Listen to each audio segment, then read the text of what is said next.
القادر university ایک اور قسم کی چیز ہے. میں نے دنیا کے بڑے بڑے اسلامک اسکالرز جو دنیا میں ہوتے ہیں ان سب کو بورڈ کے اوپر لے کے آیا ہوں, اور میری کوشش یہ ہے کہ اپنی قوم کو ایک ایسی انٹلیکچوئل لیڈرشپ دوں القادر یونیورسٹی سے کہ جو لوگوں کو سمجھ تو آئے کہ اللہ نے کیوں ہمیں پیدا کیا, ہمارا اس دنیا میں مقصد کیا ہے, ہم جب اس دنیا سے جائیں گے تو ہمارا کیا ہوگا.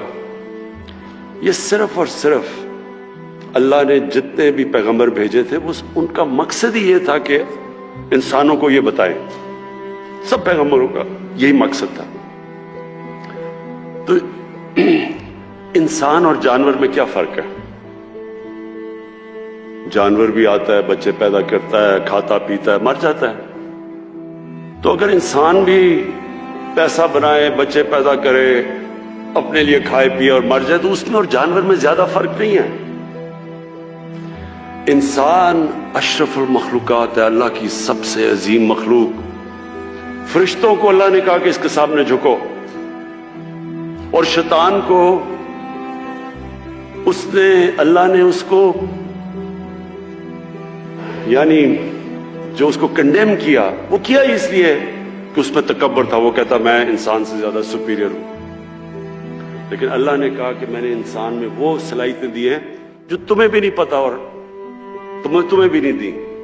کہنے کا مقصد یہ ہے کہ انسان ایک بہت اللہ نے اپنی سب سے ہمیں عظیم مخلوق بنایا. تو جب تک انسان اپنا دنیا میں مقصد نہیں سمجھتا, دنیا میں آپ دیکھیں افراتفری مچی ہوئی ہے, لالچ ہے, پیسے کے پیچھے بھاگ رہے ہیں کہ جیسے پیسے سے خوشی آ جائے گی. ایک نیو یارک ٹائمز سے میں نے پڑھا ایک دفعہ, ایک 50 سال آدمی نیو یارک کے اندر ٹاپ سائیکارٹرسٹ تھا.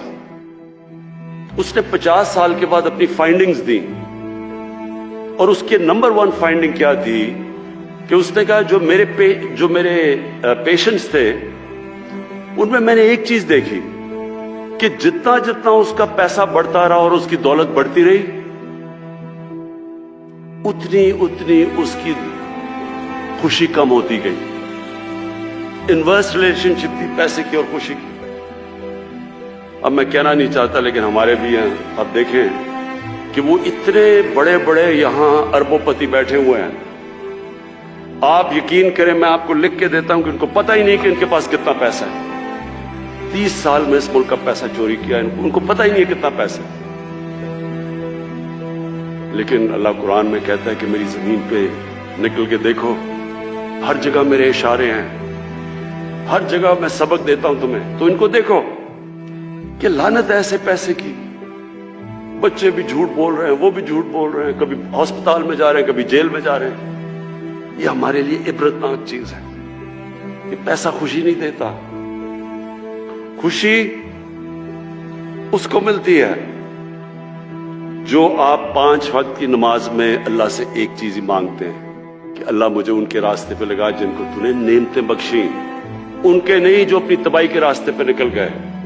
یہ سارا وقت آپ کی زندگی کے اندر یہ 2 راستے آئیں گے, اور ایک خوشی کا راستہ ہے اور ایک آپ کی تباہی کا راستہ ہے. ایک وہ راستہ ہے جو آسان راستہ نہیں ہے, مشکل راستہ ہے. سب سے زیادہ نعمتیں تو اللہ نے اپنے پیغمبروں کو بخشی, لیکن اللہ کے پیغمبروں کی کسی کی بھی آسان زندگی نہیں تھی, سب کی مشکل زندگیاں تھیں. تو یہ جو ہم کئی دفعہ سمجھتے ہیں نا, قرآن میں ایک اور آیت ہے کہ جس چیز کو تم اپنے لیے اچھا سمجھتے ہو وہ برا ہے, اور جس کو برا سمجھتے ہو وہ اچھا ہے. مطلب یہ ہے کہ ہم آسان زندگی کو کئی دفعہ اچھا سمجھتے ہیں, وہ انسان کے پوٹینشل کو تباہ کر دیتا ہے. ہم شارٹ کٹس لے لیتے ہیں زندگی میں. کوئی آج تک بڑا کام کسی انسان نے نہیں کیا شارٹ کٹ لے کے, کبھی بھی نہیں ہوا. اگر اللہ کے حبیب جو انسان کو اللہ نے سب سے زیادہ پیار کیا, اگر ان کو 13 سال سب اتنے مشکل وقت سے اللہ نے گزارا تو برا تو نہیں ہوگا ہمارے لیے. اللہ نے ثابت کیا کہ جب وہ دنیا کی تاریخ کے سب سے گریٹسٹ لیڈر بنے تو 13 سال ان کو سب سے مشکل وقت سے گزارا. 10 سال کے بعد صرف 40 لوگ مسلمان تھے اور وہ دنیا کی تاریخ میں ایسا انقلاب نہیں آیا جو انہوں نے 23 سال کے بعد، ان کی نبوت کے 23 سال کے بعد جو وہ انقلاب آیا. کبھی اس لیے میں نے القادر یونیورسٹی بنا رہا ہوں کہ ہمیں پتہ اسٹڈی کریں ہمارا انٹلیکٹ کہ وہ کیا چیز تھی، وہ کیا کوالٹیز تھی کہ انہوں نے وہ عرب جو تقسیم ہوئے تھے جن کی حیثیت کوئی نہیں تھی، 2 سپر پاورز تھیں دونوں طرف، وہ کیا چیز تھی کہ 13 15 16 سالوں کے اندر وہی جن کی حیثیت نہیں تھی وہ 2 سپر پاورز ان کے سامنے گھٹنے ٹیک گئے اور دنیا کا سب سے عظیم سویلائزیشن کیا. صرف یہ نہیں کہ وہ دنیا میں ساری جگہ چلے گئے اور ان کی فوجیں کامیاب ہو گئیں، وہ تو منگولین کی جو چنگیز خان کی فوجیں تھیں وہ بھی سب سے تیزی سے کامیاب ہو گئیں، لیکن 100 سال کے بعد پتہ ہی نہیں کہ منگولین کدھر گئے، منگولین سویلائزیشن کا ہی نہیں پتا.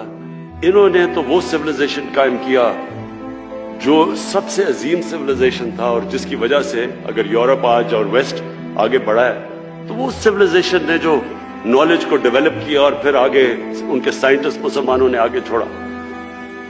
یہ کہنے کا مقصد یہ ہے کہ ایک یونیورسٹی ہے جو کہ انشاءاللہ نالج سٹی بنے گی، یہ تو گورنمنٹ میں نہیں نا، یہ تو میں نے گورنمنٹ کے باہر بنائی ہے. اور دوسری جو یونیورسٹی ہے وہ انشاءاللہ جو علامہ اقبال نے جو ایک کتاب لکھی تھی کہ the reconstruction of religious thought in Islam, کہ اسلام کے تھاٹ کو ڈیولپ کریں، ہمارے انٹلیکچوئلز آئیں، وہ بتائیں کہ یہ ملک بنا کیوں تھا. اگر یہی ملک بننا تھا کہ جی ٹاٹا برلا کی جگہ یا شریف اور زرداریوں نے امیر ہونا تھا تو اس کا مقصد کوئی نہیں تھا. علامہ اقبال کا بڑا واضح تھا کہ یہ ملک ایک دنیا کے لیے مثال بنے گا کہ اصل میں اسلام کیا ہے، اور وہ انشاءاللہ ہم یہاں ڈیولپ کریں گے. یونیورسٹیز کے اندر بھی میں نے کہا کہ ایک ضرور ہمیں ایک سے شروع کریں گے، ابھی ہم سرگودا یونیورسٹی سے شروع کر رہے ہیں، PhD کلاسز ہوں اور پھر باقی یونیورسٹیز کے اندر ضرور ایک کلاس ہو جو ڈیولپ کرے کہ ہمیں انسان بنائے. ٹیکنالوجی اور ٹیکنیکل ایجوکیشن بہت ضروری ہے، لیکن اس کے ساتھ ساتھ ٹیکنالوجی اور ٹیکنیکل ایجوکیشن تو ہمیں آگے لے کے جائے گا. جو ٹیکنالوجی کی اب ریولوشن آ رہی ہے دنیا میں، اس سپیڈ پہ کبھی ٹیکنالوجی آگے بڑھی نہیں جو اس سپیڈ پہ آج بڑھ رہی ہے، تو وہ تو ہمیں اس پہ شرکت کرنی ہے پوری طرح. ہم آگے پیچھے رہ گئے. ٹیکنیکل ایجوکیشن کی بہت ضرورت ہے کیونکہ ہمارے اتنے زیادہ بے روزگار نوجوان ہیں، ان کو جب تک ٹیکنیکل ایجوکیشن نہیں ملے گا روزگار نہیں ملے گا. یعنی وہ، اور جتنا ہم اپنے انسانوں کے اوپر ویلیو ایڈ کرتے جائیں، جتنا ان کے اوپر خرچ کرتے جائیں گے وہ معاشرے میں ویلیو ایڈ کریں گے. اور دنیا میں تو وہ اکانومی اوپر جاتی ہے جو نالج اکانومی ہے. تو ہمارے ملک میں یہ بہت بڑی ہم نے غلطی کی کہ ہم نے نہ ٹیکنالوجی کے اوپر، نہ اپنی ہائر ایجوکیشن پہ، نہ ٹیکنیکل ایجوکیشن پہ اتنا زور لگایا. تو یہ دونوں ساتھ ساتھ جاتے ہیں. ایک آپ کو اکوپ کرتا ہے دنیا میں آگے بڑھنے کے لیے کیونکہ سارے سائنسدان جب مسلمان اوپر گئے تو سائنسدان بھی سارے ٹاپ مسلمان تھے. دوسرا اس سے بھی امپورٹنٹ چیز ہے کہ ہمیں بتاتا ہے کہ ہمارا دنیا میں مقصد کیا ہے. ہم عقل مند جانور نہیں ہیں، ہم انسان ہیں، اشرف المخلوقات ہیں. تو یونیورسٹی ایجوکیشن کا بہت بڑا امپیکٹ پڑتا ہے سوسائٹی میں.